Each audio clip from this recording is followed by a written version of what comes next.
Olá, seja muito bem-vindo. Nesta edição, eu te mantenho muito bem informado com as principais notícias do cenário internacional.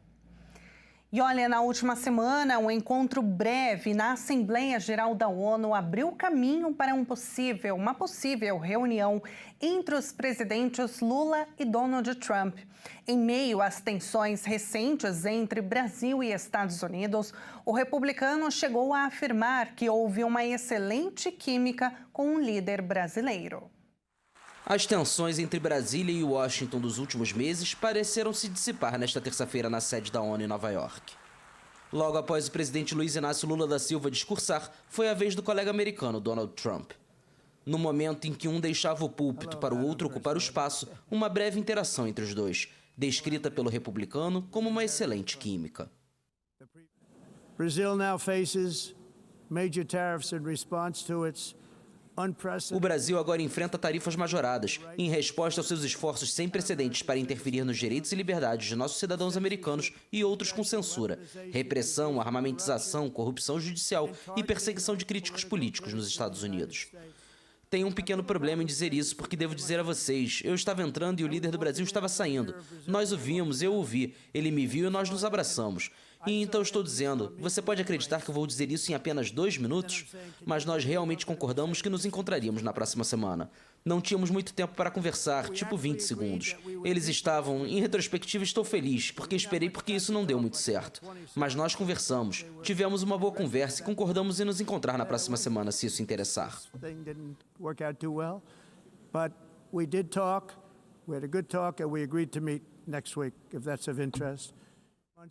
Por hora, o governo brasileiro não confirmou a reunião, embora Lula sempre tenha se mostrado disposto.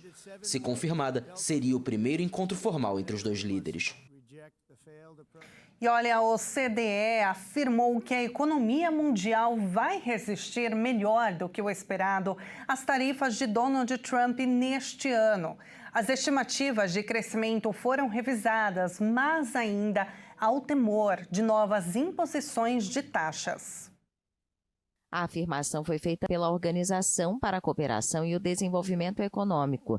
O crescimento mundial será de 3,2% em 2025, segundo o relatório da OCDE, que elevou a estimativa anterior, divulgada em junho, em 0,3 ponto percentual. A organização se aproxima assim da previsão divulgada em dezembro do ano passado, antes do retorno de Trump à Casa Branca, quando a organização projetava um aumento do PIB mundial de 3,3% em 2025. Para 2026, a previsão é de 2,9%, 0,4 ponto percentual a menos do que o cálculo do fim do ano passado.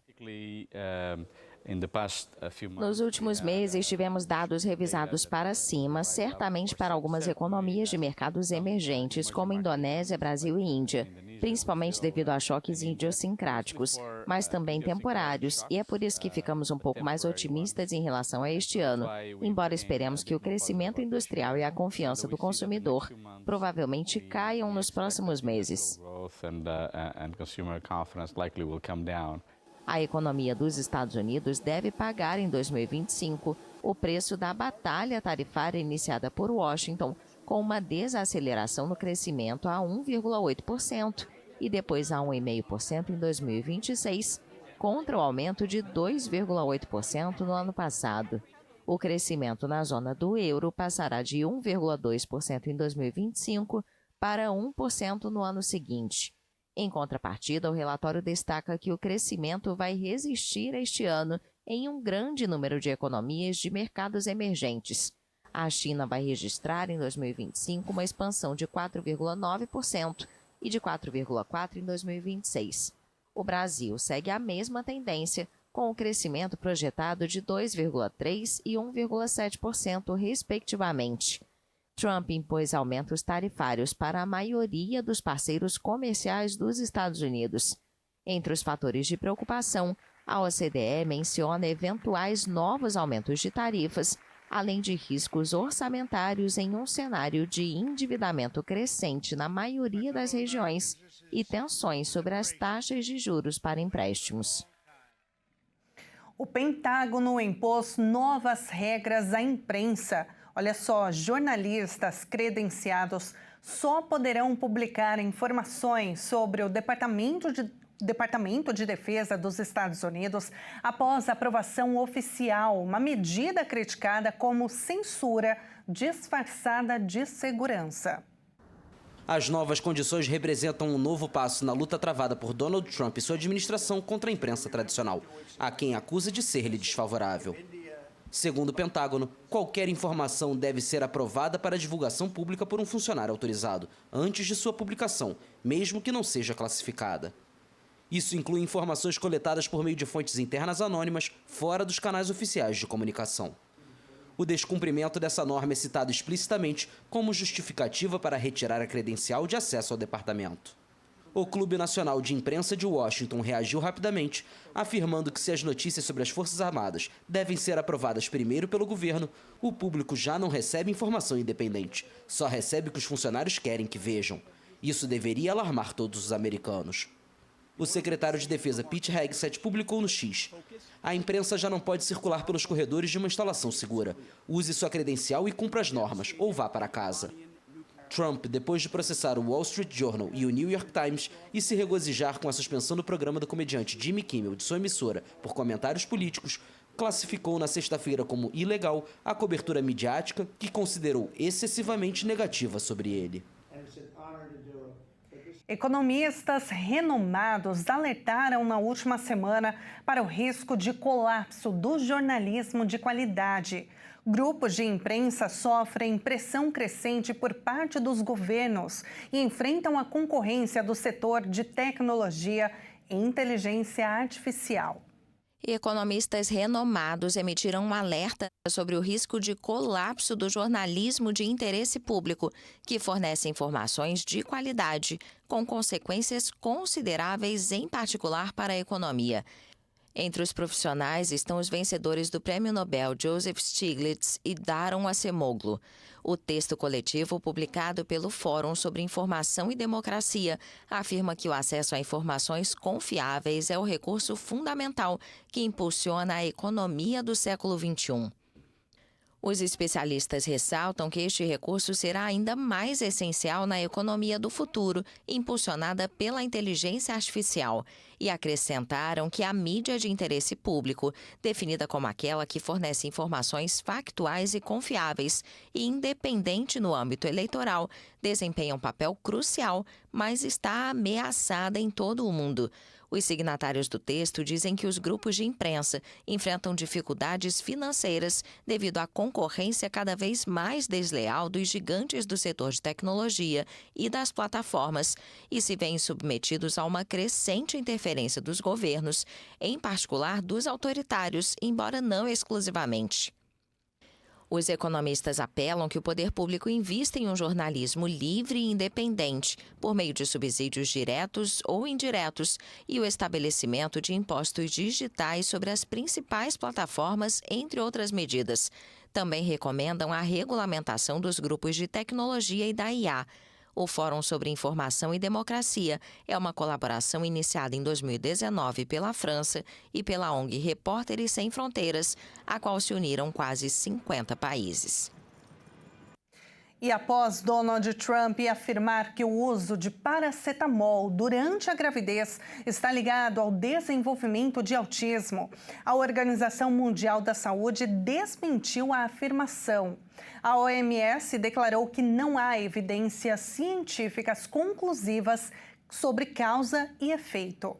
A Organização Mundial da Saúde e as agências regulatórias da União Europeia e do Reino Unido rebateram declarações recentes do presidente dos Estados Unidos, Donald Trump, que associaram o uso de paracetamol durante a gravidez ao desenvolvimento de autismo em crianças. Segundo as entidades, não há evidências científicas consistentes que sustentem essa relação e o medicamento continua sendo considerado seguro quando utilizado de forma adequada. Em comunicação oficial, a Agência Europeia de Medicamentos afirmou que não existem novos dados que justifiquem mudanças nas recomendações atuais para o uso do paracetamol, conhecido nos Estados Unidos pela marca Tylenol. O órgão reforçou que o medicamento pode ser administrado durante a gestação, desde que respeitadas as dosagens e a frequência recomendadas pelos médicos. A OMS, por sua vez, destacou que as pesquisas disponíveis até o momento apresentam resultados inconsistentes e insuficientes para estabelecer qualquer ligação entre o analgésico e o transtorno do espectro autista. A entidade pediu cautela diante da declaração sem respaldo científico. Lembrando que a desinformação pode gerar insegurança entre os pacientes e comprometer tratamentos necessários. Trump havia feito as declarações em uma entrevista coletiva na Casa Branca ontem,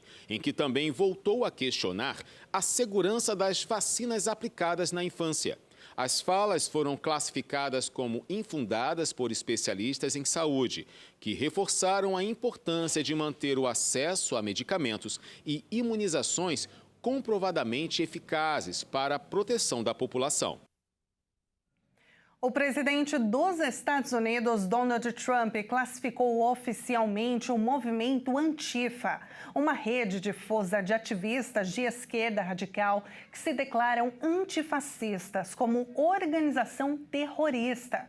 Um dia após uma cerimônia em memória do ativista conservador Charlie Kirk, que foi assassinado. A ordem executiva descreveu o grupo como uma empresa militarista e anarquista que chama explicitamente pela derrubada do governo dos Estados Unidos. Ainda segundo a ordem, a Antifa utiliza violência e terrorismo para suprimir a liberdade de expressão. De acordo com o texto, as autoridades americanas podem agir contra qualquer pessoa que afirme agir em nome do Antifa. Trump advertiu várias vezes sobre uma repressão contra os grupos de esquerda desde o assassinato do ativista Kirk em 10 de setembro. Os críticos do presidente republicano alertam que a medida poderia ser usada como um pretexto para reprimir a dissidência e atacar rivais políticos. Antifa, cujo nome tem raízes em grupos socialistas da Alemanha de 1930 que se opuseram a Hitler, tem um histórico de confronto com grupos de direita e participação em desobediência civil. E olha, na última semana, Donald Trump, ele estampou a capa de todos os jornais. Ele ironizou Joe Biden ao colocar uma foto de uma caneta automática ao invés de uma de seu antecessor na nova galeria de retratos presidenciais na Casa Branca.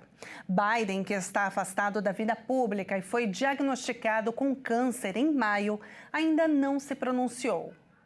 O republicano acusa Biden de ter utilizado excessivamente essa caneta, que serve para assinar automaticamente indultos e outros documentos. O republicano e seus aliados no Congresso asseguram que a caneta automática fazia parte de um plano para ocultar a deterioração cognitiva de seu antecessor.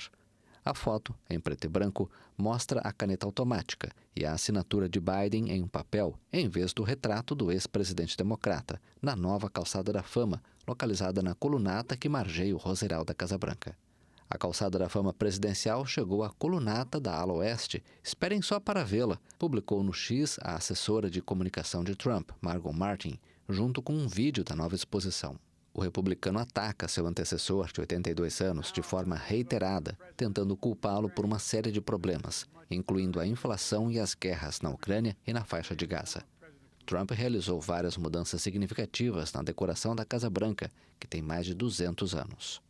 Parlamentares franceses apresentaram uma proposta de resolução europeia multipartidária solicitando ao Tribunal de Justiça Europeu que se pronuncie sobre a incompatibilidade do acordo comercial União Europeia-Mercosul com os tratados europeus. Quase 80 parlamentares franceses apresentaram uma proposta de resolução europeia multipartidária. O objetivo é solicitar ao Tribunal de Justiça Europeu que se pronuncie sobre o que consideram a incompatibilidade do acordo comercial entre a União Europeia e o Mercosul com os tratados europeus. Quando se é presidente da República, é preciso ouvir o que todos os sindicatos agrícolas, todas as associações ambientais, 76% dos franceses e quase todos os parlamentares estão dizendo.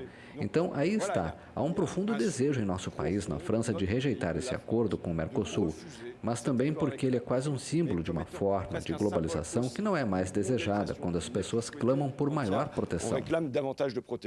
Na última sexta-feira, o ministro das Relações Exteriores do Brasil, Mauro Vieira, se reuniu em Brasília com a chefe da diplomacia da União Europeia, Kaja Kallas. Vieira disse que a negociação do acordo comercial entre o Mercosul e a União Europeia está concluída. Falta a assinatura, o que vai ocorrer assim que o debate sobre o tema no Conselho Europeu for finalizado. A Comissão Europeia pôs em andamento no começo deste mês o processo de ratificação do Tratado Comercial, que enfrenta a resistência da França e terá de ser aprovado pelos 27 países do bloco e pelo Parlamento Europeu. E esta edição fica por aqui. Muito obrigada pela sua companhia. Se quiser rever esta edição, acesse o nosso canal no YouTube, Jornalismo Hit TV.